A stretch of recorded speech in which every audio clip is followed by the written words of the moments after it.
When you're in ministry, partnerships are good, relationships are good, connections are good, meeting new people is good. We're going to talk today about a particular kind of ministry, traveling day camp, where camp gets to go on the road, and camp leaders and church leaders get to partner together to do exponentially impactful work in their communities.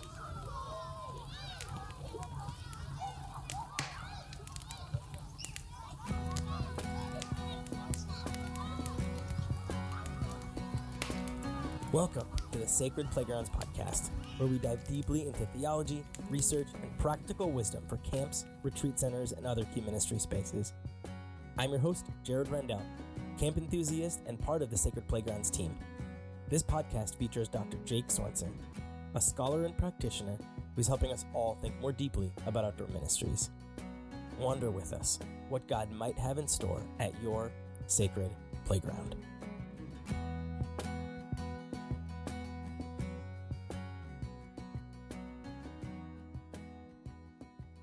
Hey, welcome to the playground, everyone. This is the Sacred Playgrounds podcast, episode 3. Jake, it's good to see you. Good to see you, my friend. Glad we can get together. Always. I'm excited to talk about the project today. We have spent some time together on this particular project, going back and forth between, the assets and the graphics and things that we've created. And it's been interesting to learn to pull back some of my own experiences in traveling day camp, or we called it vacation Bible school with churches like some do.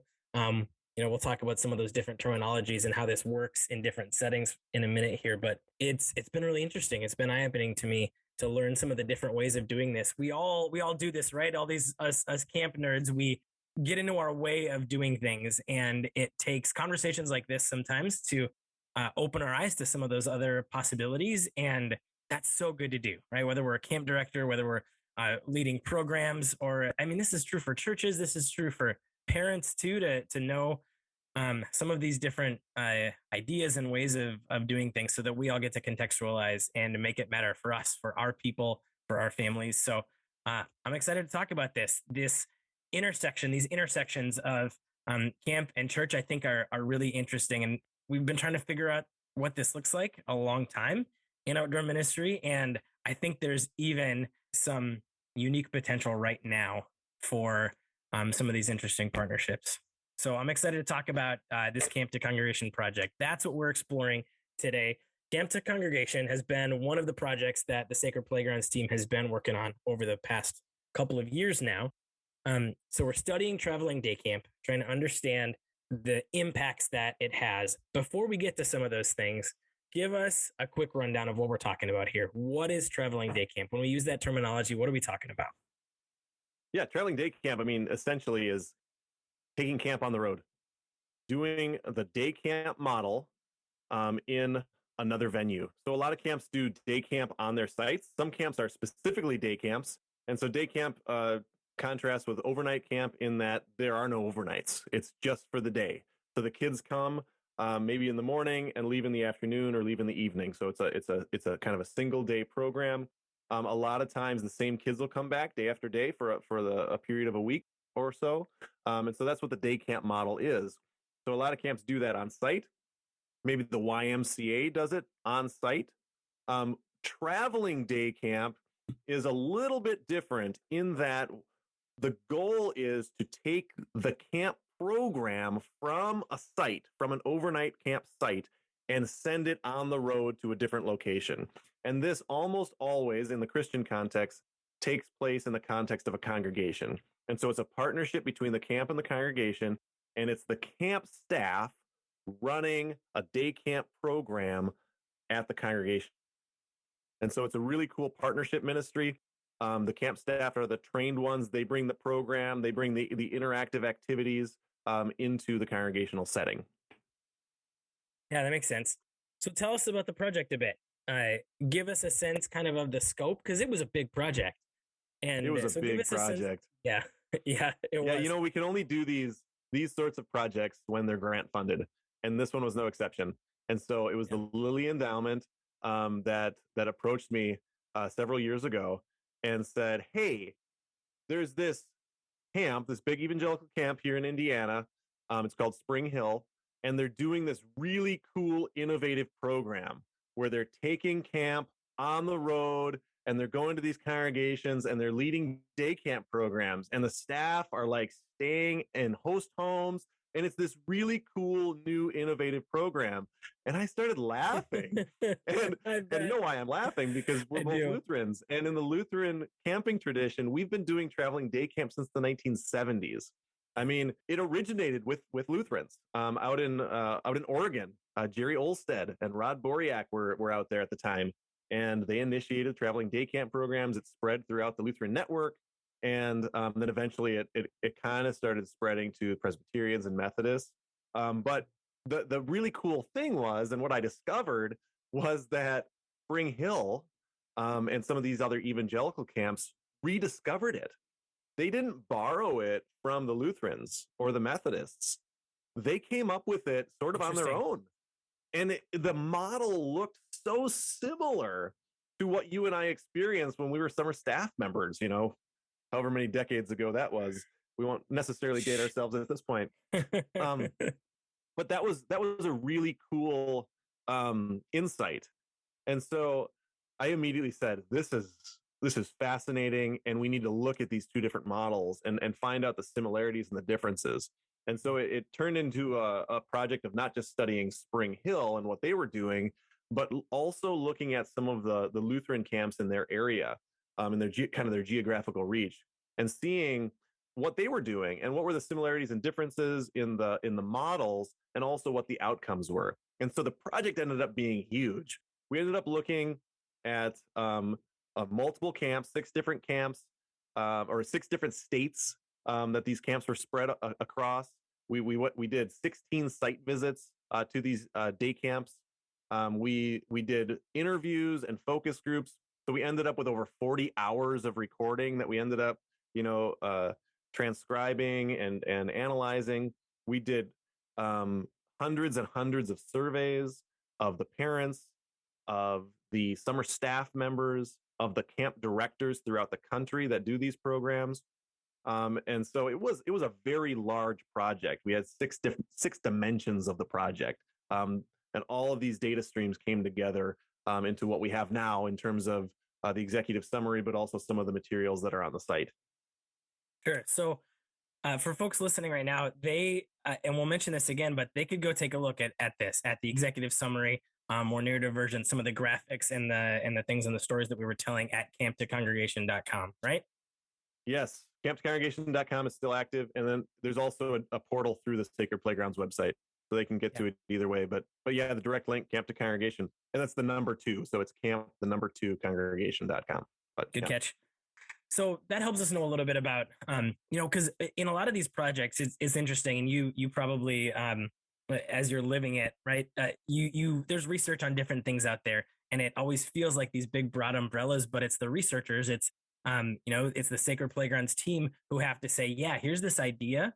Lily comes to you and they say, hey, we want to learn about this thing. They come to you, and you as a researcher have to figure out, okay, how do we put some scope, and how do we figure out what the right scale is, and how do we put these boundaries on so that we can learn what we need to learn. And so that, it seems like that took a lot of work to get. Sometimes it's easier to be broad, to get focused so that we can really answer these important questions. So that helps us know a bit about what the project did. We know there are camps who have been doing this for a long time. There are camps who are not doing this, and there are camps who it's relatively new for. So they're all over the spectrum. What are some of the reasons that camp directors, that program leaders should consider spending time on a ministry like traveling day camp? We know there are so many different things to focus on, all these things that play for families. And as we're in the midst of planning these next summers ahead, why should this be on the list of things for us to consider spending time on? It's a great question. It really is. And I think this is a worthy thing to focus on in terms of programs go. A lot of camps that do this well operate traveling day camp basically as a second stream of ministry. And so they have their on-site ministry, and they have their traveling day camp ministry. And traveling day camp isn't necessarily an appendage of on camp. It's a standalone ministry that does important things in its own right. And so I think where it really succeeds is when it has its own vision and its own mission. The importance of traveling day camp is really in the partnership. Um, we have learned in effective camp that in order to have lasting outcomes on the young people in our care, we have to impact their home life and their congregational life. And so being able to connect with other places that have impacts on these young people is essential. And so having these strong partnerships with congregational ministries can really help translate what they learn at camp into the congregational setting. It can also help us reinforce what's going on in the congregational ministries in our camping ministries, because camp isn't a standalone ministry, right? We don't just operate in a vacuum. The kids are coming from somewhere. We're sending them back to somewhere, and we need to entrust them into the care of those who will continue this faith journey with them. And congregations are the primary place where that happens. And so we need to be impacting the homes, but we need to be impacting the congregations as well so that they can walk alongside these kids. And so the partnership ministry becomes incredibly important. And so that's why in general, we should be excited about a ministry like Traveling Day Camp and devote our time and attention to it, because it really does develop that partnership. But why now? I think now is a key time in terms of a transition point for camps because of the COVID-19 pandemic. Once again, a lot of camps were not operating in 2020. They were operating at a limited capacity in 2021. It was a challenging summer. Camps that have done traveling day camp for years, for decades, most of them had to cancel their traveling day camp programs in 2021 as well as 2020. And so some of them have been on hiatus for more than 2 years. And so that makes it a perfect time to reevaluate and change things up from the way that they've always done it, because there's that sense too. We've always done it this way. Now is a great time to step back and say, why do we do it? What are some of the important aspects of traveling day camp? Why should we be doing it? What's our vision for this program? And then, relaunching in a lot of ways as this as a new fresh ministry. Because remember, Lily Endowment came to us at Sacred Playgrounds and said, "This is an innovative ministry. This ministry deserves attention because we see great potential in this." That's something that we shouldn't simply ignore. A camp like Spring Hill, which is enormous, by the way. They have 2 sites, one in Michigan, one in Indiana. They serve many thousands of campers in their on-site programs. And they said, this is a ministry that deserves our time and attention. And they built an incredible program. I don't know how much we're going to be able to talk about the specifics because we've only got a limited time. But when we were doing the study in 2018, 2019, they were running over 100 day camp sites. And at these sites, like the small ones would have 70, 80 campers, and the larger ones were 300, 400 campers at one day camp site. And so the scale of this is really impressive, that they were able to build this ministry in such a way. And they saw it as innovative. A lot of the Lutheran camps that have been doing it for a long time sort of see it as, again, this appendage ministry. Is it really worthwhile? It's sucking dollars from from our other ministries. It's taking time and attention away. It's stale. It's old. Well, there's a reason that it seems stale and old. And that's because a lot of our camps are doing it the exact same way that they were doing it in the 1970s. So looking at a model like Spring Hill can help us say, oh, there are other ways to do the exact same thing, the same ministry. And so what are the best practices? What are the outcomes of this ministry? That's what this project was about. What is Traveling Day Camp about? What makes it tick? What makes it successful? And what are the outcomes? Are we really doing what we're setting out to do in these ministries? Because if we are, then it is a worthwhile ministry. Then it is something to put our dollars towards. Then it is something that we can spend time doing and say, this in its own right is an important ministry. Yeah. So let's talk a little bit then about some of the things that we learned. I love the potential to, and as you said, some of these they had this lull. It feels like reconnecting, in particular with this partnership idea you were talking about. We're all trying to figure out how to reconnect into these different parts of our life, and the idea of key camp leaders and key congregation leaders reconnecting, this gives it teeth. It gives it something to really be able to focus on and to build together. Right. Anytime that there is tension, or anytime that we're not sure about each other, a lot of times, this is in lots of aspects of life. If we can build something together that turns us the same direction, we start looking at the same thing, um, and we get to start collaborating. And it feels like a really, really important time to do that with key Christian leaders. So we know there are clear outcomes to an overnight camp experience. We learn those in effective camp. And tons of stories about those things. We've seen those outcomes, but like you said, this is a unique program. This isn't just just a little separate arm. More and more, even the camps that have been doing it for a while have started to have these day camp directors that are really owning this program. And so, should we expect the same kind of outcomes as we do at overnight camp? Um, will the same kinds of things happen? What is the research telling us? What did this project find about what these day camps, about what this unique experience is accomplishing? Yeah. Well, first of all, we found some clear outcomes. And second, in direct answer to your question, they're not the same as overnight camp. This is a different program. Okay. So while we're mimicking overnight camp in a lot of ways, and that's what traveling day camp started out doing, is mimicking the on-site programs. And so, like Spring Hill, they do a lot of high adventure stuff at their camp. They have rock walls, and they have big inflatables and things like that. And so when they went to their day camp model, they took all that stuff with. So they had a mobile rock wall at every one of their day Wow. camp sites. They had giant inflatable water slides and obstacle courses and things like that. They brought archery with. So these kids, they're first graders and they're learning archery. That's cool, right? And so they tried to bring every aspect of the on-site camp experience on the road, and it made it feel, as they called it, the Spring Hill experience. But we shouldn't expect the same outcomes, because one, it's a different age group. So it tends to be a younger age group than on our on-site programs, where our on-site programs, usually average 10, 11, 12 years old. Some of them are high school programs. Yes, there are elementary school programs, but the traveling day camp focuses specifically on the elementary age group. So you got a lot of kindergarten, first, second graders, these younger kids, right? So it's a younger age group in general.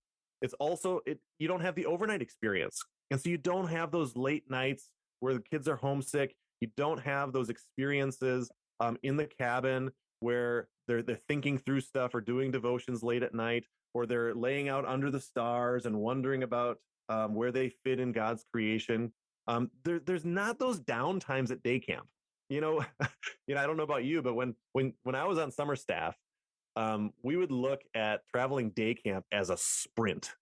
Like Mm. you Mhm. just went. It was high energy. You Uh-huh. gave everything that you had. And then when the kids went home at 3 o'clock, 4 o'clock, whenever it ended, you just collapsed.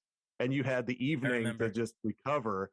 And then the next morning, you do it all over again. Whereas camp is more like the distance race. It's more like the marathon, right? Like you've got a whole week where you're developing these kids along. You're developing the relationships. You're building a community. You're doing it in a totally different way. And there's a lot more downtime. Day camp, there's not much downtime. It's high energy. It's about engagement. It's about activity, movement, and so it's different in focus in that way. And so we should expect different outcomes. But some of Sure. the outcomes are similar, right? And so whereas we look for these lasting outcomes of the overnight camp, and we often see things like transformation and life change, and people talking about how it completely altered their lives, we shouldn't expect those types of things in a day camp situation. What we can expect is that it will be supplemental to their Christian education. And so we talk about this in terms of cultivation. And so we're cultivating faith formation in the day camp model. It's something that you're going into the congregational model and experience, and you're coming alongside what they're doing there, and you're reinforcing it. And pastors love this. And this is one of the main things that the pastors, other church leaders, the youth ministers would talk about in terms of the day camp experience. We're hitting these things, and we're working on discipleship in these young people, and then we get these cool young adult staff members who come in for the week, and they show it through their actions, through their words, that faith matters in life. And that mentorship becomes really important in the day camp model. It's reinforcing what's going on in the congregational setting. And so it's more of this supplemental program than it is a transformational program. The other thing that day camp is, and I think one of the main goals of traveling day camp, is that it's an outreach ministry. It is purposely for bringing in new people, and it's bringing in new people to the congregation. And so the congregation feels really good about inviting people to this experience. It's similar to Vacation Bible School in that sense, right? That's why some people even call it Vacation Bible School. I see key differences, and I do think it's important to distinguish and say this is day camp. This is different than Vacation Bible School in terms of the excitement. And then again, with like a Spring Hill, when they're bringing these giant inflatables or a rock wall, people drive past. It's exciting, right? It's an outreach tool for the congregation, but it's also an outreach for the camp, because they're reaching out to people that have never been to camp before. So in a day camp setting, you might have a bunch of kids that have been to overnight camp, or their siblings have been to overnight camp, but you'll also have a bunch that have never been to camp and are trying it out through day camp. And so parents will say things like that we wanted to try out the camp experience. And now, because they had a positive day camp experience, they want to do overnight camp. And so it feeds into the overnight camp program for a significant percentage of the young people that attend. So it's an outreach for the camp, and it's an outreach for the congregation. And that's what we talk about partnership and mutual ministry there, because both of those settings are discipleship forming settings. That's valuable in such an experiential way, right? We spend all this time creating brochures and marketing and all of these things, but everybody knows, any marketer knows, that the best thing you can do to get someone to have an experience is to share it, to share that experience with them. If they get to be part of something, if they get to really actually have a taste, there's such a better chance of them actually engaging, as opposed to, seeing a brochure or even hearing someone talk for 2 minutes at Sunday school or whatever it might be. If they can have that taste, then one, that calms, nerves for the camper. The parents get what we talked about, like in our effective camp episode, the initial important things of like, my kid's safe. My kid had fun. I got there and they were smiling like crazy because they had just hit the top of the rock wall, or the songs are going in their head. And so to have that taste is such an incredible marketing and connection tool. And these young adults are trustworthy, right? I see these counselors in action, and my kid wants to be them. They want to be near them, and they want to be them, and more so than the on-camp experience, the day camp experience, becomes this larger than life sort of, summer staff members. Yes, there's relational building, but not as much as in the on-camp setting where you have, again, those downtime and things like that. It's much more of a, wow, these people are so awesome. And that's really impactful in terms of the experience itself, having these trained summer staff members. That becomes the real currency of traveling day camp. And so we talk about these things. So cultivating faith formation, kind of opening these doorways to camp and congregation. And then we shouldn't discount the actual pouring into for these individual campers. Like, we're actually serving these campers. We are teaching them things, like the curriculum isn't necessarily the main thing, but they are learning about the Bible. They're cracking the Bible, and they're learning about specific stories. And I think more importantly, they're learning that it's good to open scriptures and to talk about scriptures with each other and with young adults. They're learning how to pray. Those sorts of things are directly applicable to their lives, to their faith lives. And then let's remember that this is something where the parents have a place to send their kids. It's a positive place. And so a lot of parents say they were just looking for childcare. And this was an option, in a lot of cases, an affordable option. So some of these kids get sent to different day camp programs during the course of the summer. And so having a positive place to send their kids, having a safe space to send their kids becomes really important. Some of these day camps were in low income communities, which was really exciting when we were able to go in and study these or and do these site visits and see how the cost of camp was covered either by the congregation or the camp. Um, and in some of these cases, it was a feeding ministry. And so one was a more of an inner city poverty, and one was more of a rural poverty that we attended. And um, in the rural one, they actually recruited kids for day camp at the local food pantry. That's how they recruited kids to day camp. So a lot of those kids weren't members of the church, but the ladies of the church got together and they served hot meals. They served breakfast and lunch at this day camp. And that was one of the main outcomes that the kids talked about, being able to have a hot meal, and knowing that they were cared for through something like that.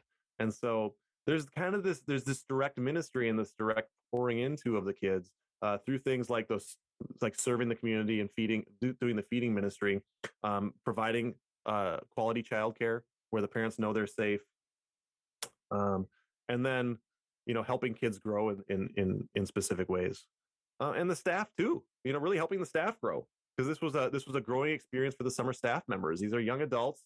Some of them have limited involvement with church. Some of them are in that place in their faith where they're like, try to be more individual and don't really see the benefits of a congregational ministry. And then going into an active, vibrant congregation and seeing how things work can really change the perspective on the value of congregational ministry. And that's a positive thing as well.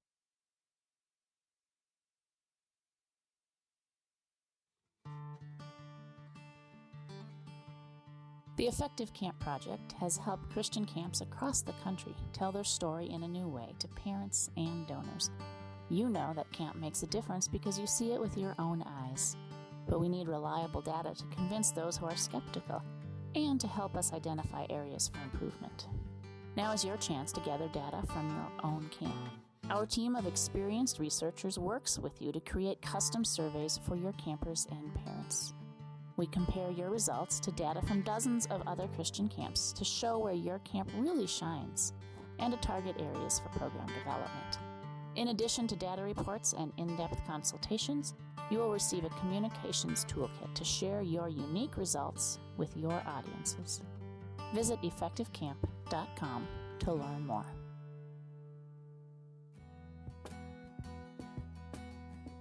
Okay, Jake, we've talked a little bit about the project findings, the importance, the case for traveling day camp in general, and even specifically why this might be a uniquely valuable time to consider this. So now what? If I am a camp director, if I'm a program leader, if I'm a church leader, wondering about this, what are some of the steps that I could take? How do we get started in this ministry? There's really two streams of this. One for the camps that have already had this program in place, and it's time to rethink or renew it. And then the other for camps and congregations that have never done this before, Sure. right? And they're thinking about starting it up.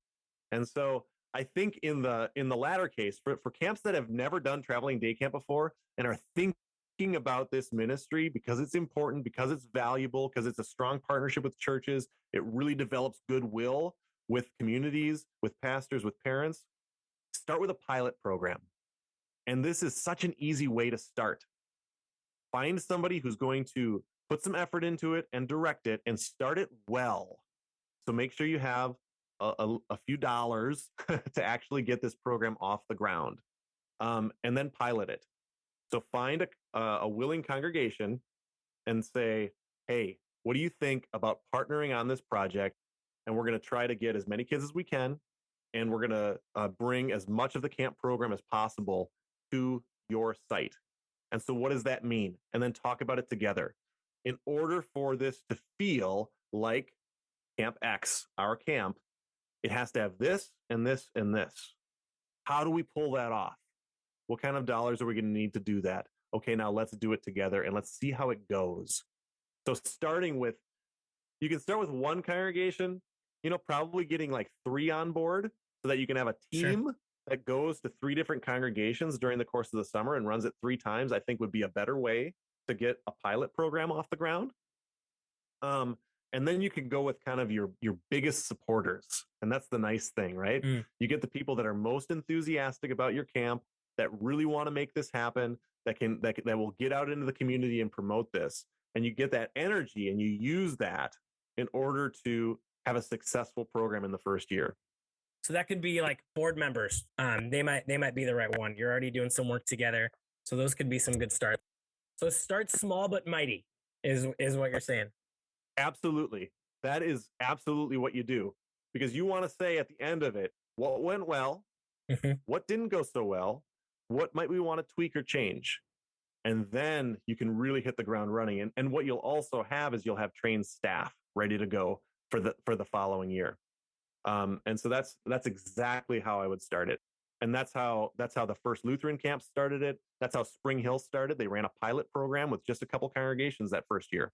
And then they built within less than 10 years to over 100 different day camp sites. Yeah.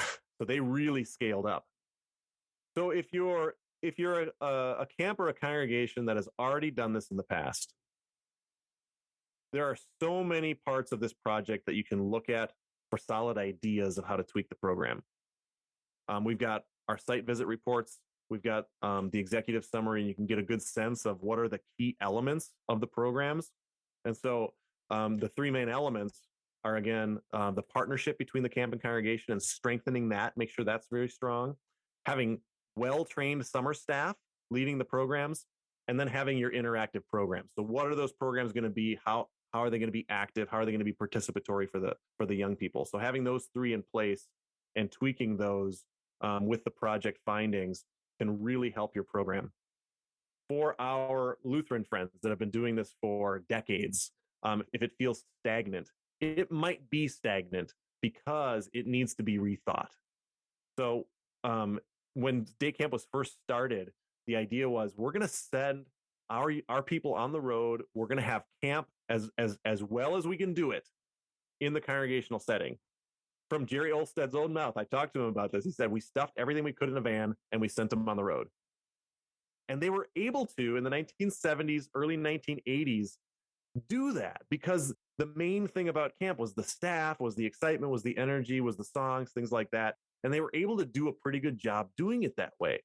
We kept that model through the 1980s, even 1990s and 2000s. And so now we still have this model where we're sending, as much as we can in a minivan, a couple drive-ins worth of stuff and a handful of staff.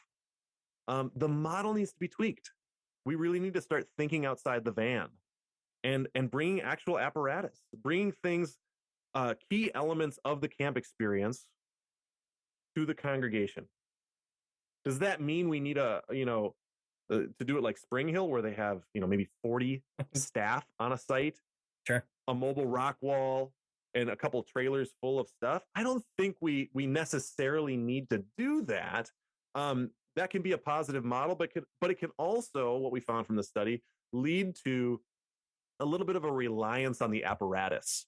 And so it gets too much of, I'm going from this apparatus to this apparatus to this apparatus, and we lose that piece of camp that is the relational aspect, that is the small group aspect, that is just the silly, fun, we're going to do some fun Christian songs here. And so it can get a little too programmed if you do it that way. But there's a space in the middle, absolutely, where we can, bring more equipment, something that is a little more splashy for the congregation, so it doesn't just end up as we noted in one of our Lutheran site visits, is that they had a broken hula hoop. That was their equipment. I mean, it was really sad, to go from, the high quality experience of Spring Hill to this, where their equipment's not even good. And you're talking about a $1 hula hoop here, like we can invest a little bit into these programs. We really do need to train our staff well. And that becomes important. Make sure the staff are trained specifically to do traveling day camp, specifically in early childhood education and development. This is a key ministry. It deserves its own attention. And send enough staff. Don't leave them short-staffed out there. And so when we're only sending 3 staff, even 4 staff on the road, it's probably not enough. We probably need to staff up a little bit. When we have congregations that are only gathering 25, 30 campers, that may or may not be enough. We might need to change that model so that we understand that critical mass is important and that there are more kids in this community. And we can promote this in a way that has more kids present. And that's what I mean about expanding it beyond this vacation Bible school thing. You're not just running vacation Bible school at this congregation. It's not school, one, and it's not VBS for this congregation. It's day camp, and it's day camp that's run at this site. It's important that it's at a congregation, but it should include the community. It should be, in some ways, you think of it as it's a new hub where we're bringing people from the surrounding area. So we're closer to these young people. It's easy for them to get there for a day camp ministry, but we still want there to be a critical mass. And that becomes the funding thing, right? So a lot of these congregations are trying to run it like it's VBS. And so they're either offering it for free or a really small nominal cost. Camps are losing money on day camp. I tell you right now, Spring Hill's not losing money on the program. They've got a model in place, a marketing model, a funding model, where they're charging enough that they're able to cover their expenses, even when they're sending out these huge apparatus and lots of staff members. It's got to be a model that's sustainable. Now, remember, parents these days are sending their kids to all sorts of day camps, right? If I send my kids to basketball camp at the YMCA, it might be 2 hours a day for the week. I'd spend $60, $70 on that. That's a very short amount of time. When we're talking about day camp, we're going from 9 to 4, 9 to 5, something like that. That's the whole day. And we shouldn't be afraid to have a fee for something like that when it's a high quality program. If it costs a little more, people are gonna expect a higher quality program. And I know there's always concerns about, will people be able to afford it or not? Put scholarships in place, put camperships in place, and that can be a positive way to fund this model. There are ways to do this. We charge for camp, right? Camp fees have been going up. Why haven't day camp fees been going up? If we can do this sustainably, then I think it can be really successful for the camps, and it can produce a much higher quality program for the people that are participating. Because otherwise, they'll just do something else. If it's going to be a low quality program for free, a lot of those folks will instead pay for the program that's better quality. Yeah, that's interesting. I felt that play out as a parent myself, where when I am investing in something, I can set high expectations, and that's actually a really good thing. And to bring camp to a spot that can have high expectations and then meet them with the experience that the kids have, that is a key way that camp can stay in the same conversation as some of these things that feel like givens, whether it's a sport thing or whatever else it might be. So for camp to stay in that conversation means that we need to do some things really well. So both the new folks and maybe others, that's small but mighty. Maybe it's scaling back and cranking up some of what we are creatively offering. Yeah, that's an interesting way. And that's what I would do. Absolutely. Yeah. Rather than say we're going to send out 25 day camps, with 25 kids at each day camp, and some of them are in towns next to each other. Why don't we pare that down, try to get larger numbers of kids, send out more staff, and charge what it's worth. When we did the study of the camps that are running day camps, the Lutheran programs on average per kid, usually they charge the church a set amount, but on average, it's about $60 per kid that they're end up charging.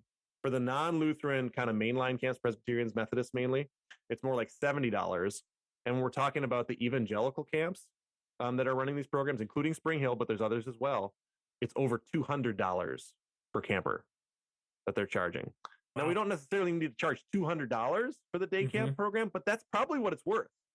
When you think of a week-long program, all day long, Spring Hill's going from 9 to 5, thinking about things like that and trying to put a cost on it that makes it sustainable.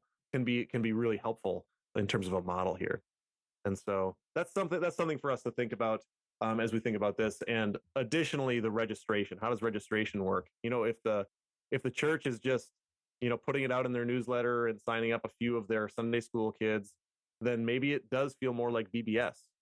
Whereas now with online registration models, it's really easy for the camp to register the campers. And so they register for Camp X, not Church X. So they're registering for day camp, not necessarily for this VBS program at the church. And that makes it feel a little different too. And it helps the camp centralize the registration and own the program and own these campers that are attending their program. So folks can head to Camp2Congregation.com, or like you said, right from sacredplaygrounds.com, we can get there. Right on that homepage there, we've got a few things that are good and next steps. So really what you do right now, if you're listening, you head there. You head to Camp2Congregation.com. Number 2, Camp2Congregation.com.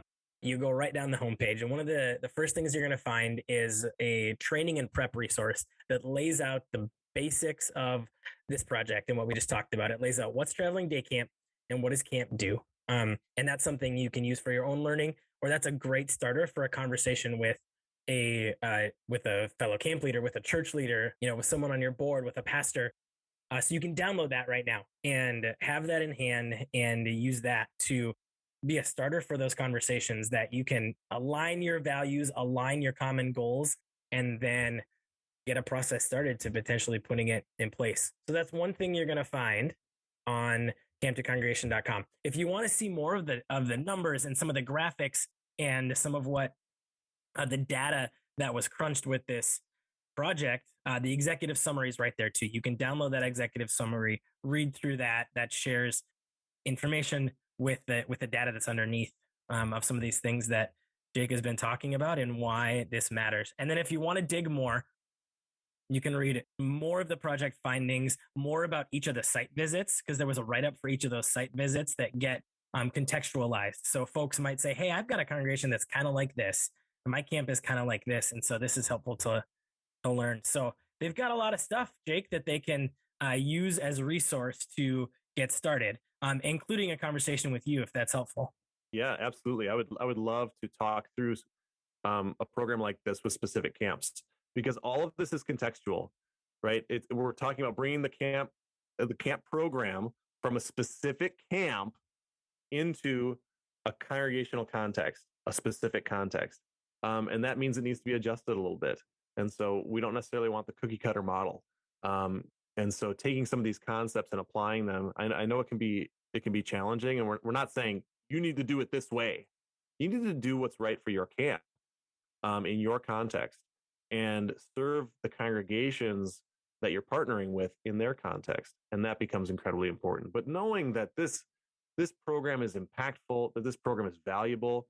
I know we haven't hit many of the numbers, but just to give a sense, like we did this survey of parents several months after the traveling day camp program, and 85% of the parents said that the day camp experience had a significant positive impact on their children. This isn't the day after when they're all excited about it. This is months later when they're looking back. 85% said it had a significant positive impact on their children. We did the same with congregational leaders. We asked them about, did it have an impact on their congregation? And 84% of congregational leaders said it had a significant positive impact on their congregation and their ministries. And so this is a program that really does have positive impacts. And we've quantified some of those in the reports, and I'm just happy to talk more about this. I could talk about this all day. There's so much stuff that we have, so many data points. But really, what I wanted to get across in this episode is that this is a valuable ministry. It's worth your time, your attention, and your resources. And now is the time. Now is the time to rethink and try to relaunch or launch for the first time a ministry like Traveling Day Camp. So your next steps, everybody, go learn some more. Camp2Congregation.com to learn some more and gather some resources for yourself, and then have a next conversation. Have a conversation with someone about what this could look like for your own context, and let us know how that goes, whether that's find us on Facebook, email us from the website, whatever it might be. And we will see you next time on the Sacred Playgrounds podcast.